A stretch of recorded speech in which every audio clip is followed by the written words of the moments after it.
কি বুদ্ধি আছে তোর কাছে?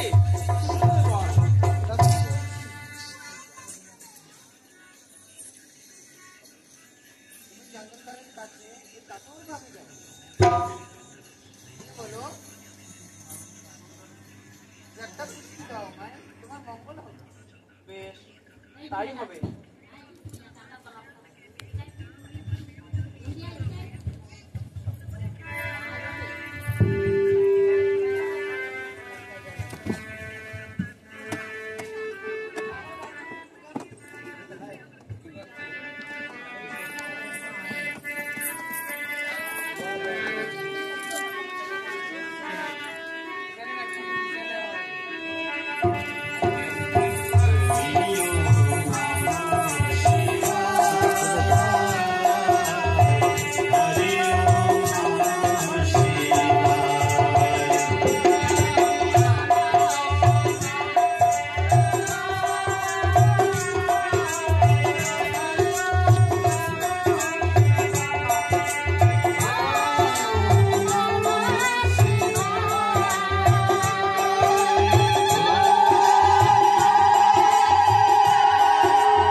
আমি মনসা।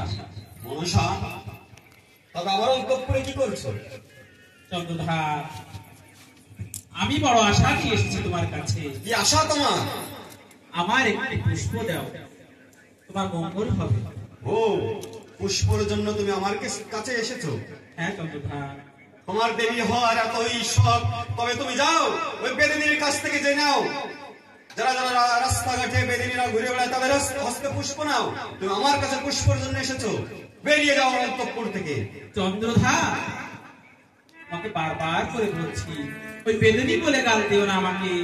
একটি পুষ্প আমায় দাও, মঙ্গল হবে। তোমাকে বেদিনী বলবো না তবে কি বলবো? আমি পূর্ব বলেছি না, ওই যে হস্তে পুজো দেবী দেবী শিলপানি, সেই হস্তে পুজবো না আমি।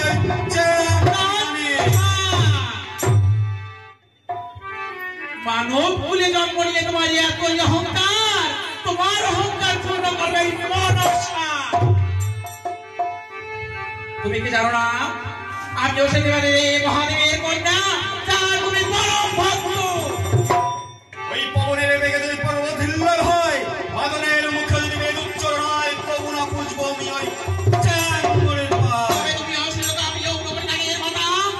এই উড়োপটাকের মাতা যদি তার সাথে করে ছাই ছাই করে দেয়, তোমার সোনা রাজ্য করে ছাই ছাই করে দেবো। ওই কুবের বাড়ি যে পশ্চিমে উদয় হয়, তবু না পুজবো আমি ওই চ্যাঙ্গুরের পা।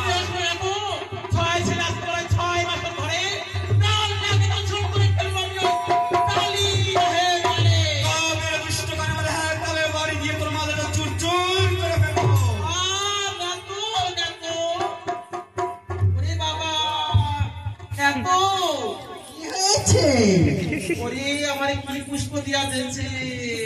বেশ হয়েছে, তোর কোনো বুদ্ধি তো কাম হচ্ছে না। হবে। ওর বুদ্ধি কোনো কাজ হয় না। এত শীঘ্র করে হয়? শোন, এখন আমি কি করবো বল? তবে